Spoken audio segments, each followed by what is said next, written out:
প্রধানমন্ত্রী জননেত্রী শেখ হাসিনাকে সসম্মানে বাংলাদেশে ফিরে এনে তাকে আবার পুনরায় বাংলাদেশের প্রধানমন্ত্রী নির্বাচিত করা হোক।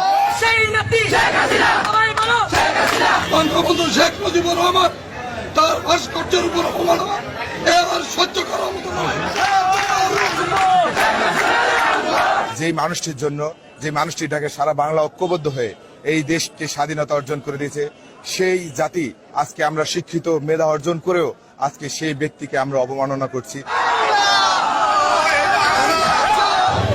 সংগ্রামী সাথীরা, এই বাংলাদেশ আওয়ামী লীগ দীর্ঘদিনের এই পর্যন্ত শীতে ৫ থেকে ৬৬, ৬৯, ৭০ এবং ৭১ দেশ স্বাধীনতার পক্ষ থেকে এই পর্যন্ত বারবার আওয়ামী লীগের দেশ স্বাধীন করেছে যুবই দলের মাধ্যমে।